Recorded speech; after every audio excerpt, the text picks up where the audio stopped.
yesterday I posted a video where I shared with you how the Navy was not what I expected it to be, right?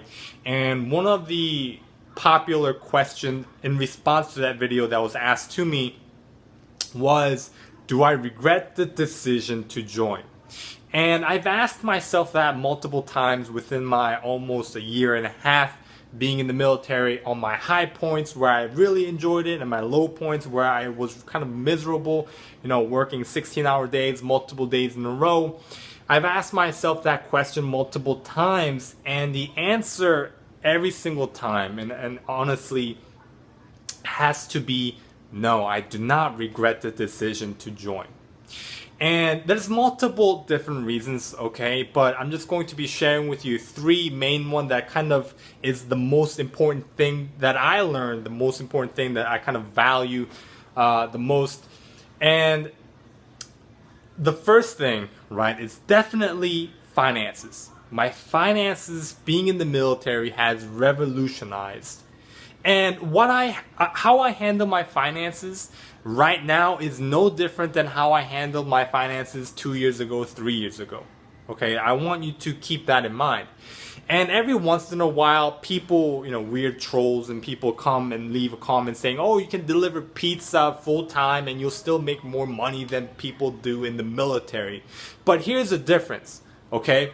And this is coming from someone like me that, 2 years ago, I was working a full-time job, fixing watches, selling watches for commission, and also selling Pandora, and also had a side business where I marketed different products online for companies and made commission off that, right? I was making a decent amount of money for somebody who was 19, 20, and 21 years young. I was paying school tuition cash. I was paying my car cash, and at the end of the month, I may have had, two, three, couple of $100s in my bank account. And I thought I was doing pretty well for myself at that time, right? But fast forward 2 years later, now being in the military, right?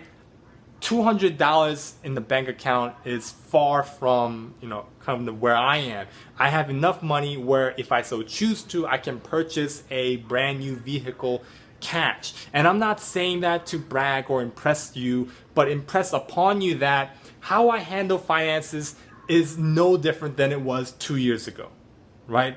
But the military provided me the opportunity to get out of the, as I like to call the survival mode of paycheck to paycheck, and grab the opportunity, what the military has to offer, and start thriving financially, right? Where you don't live paycheck to paycheck anymore. Now you can start save money and you can start looking for different opportunities and options as to where you want to go with your finances. And that's kind of where I am right now at my point in life in terms of finances.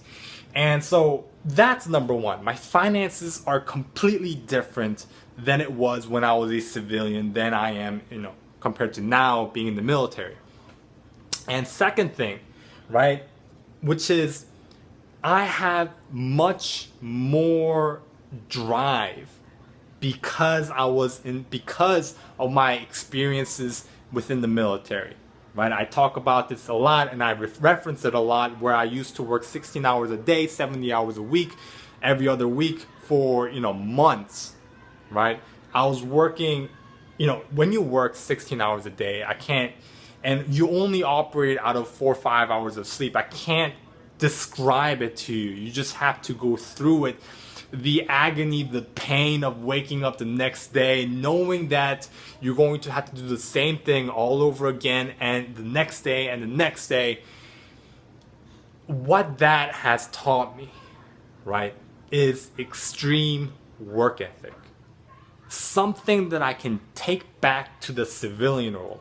When I was a civilian, working my full-time job, going to school full-time, and also having a part-time side business, I thought I was working pretty hard, right? But compared to what I experienced through the military, I realized I can operate perfectly fine with less sleep. I can operate perfectly fine by doing more stuff, physically, mentally, and everything. So that work ethic, it's definitely improved because I was in the military, and I can take that back, and I can't wait to take that back into the civilian world, because I can't wait to just tear it apart, right? So that's number two. And third thing, it's family value. You know, when I was a civilian, I didn't really have the best relationship with my parents, with my family, as I do right now, right? Communication wise. You know, when I was a civilian, you know, you kind of see your parents every single day, and you say, oh, when their parents come, hey mom, dad, and then you just kind of stay into your room and, you know, kind of keep to yourself. And that's kind of what I did, right? Because you see your parents every single day. But being in the military and I don't see my parents every single day, I learned the value of family, how important it is. And I kind of matured in that sense, in that area. And, you know, now I communicate with my parents, my mom, my grandmother almost on a daily basis, right? And I cherish those moments. And once I do become a civilian again, you know, I am able to cherish it that much more, because I understand the feeling of not being with family compared to, you know, when I was a civilian. Had I remained a civilian, I would have never felt this experience. I would have never went through the emotional need for family, emotional roller coasters of, you know, working 16-hour days, 70 hours a week, and stuff like that. So the answer every single time, right, as to do I regret the decision to join is a big no. But I can't wait to get out of the Navy.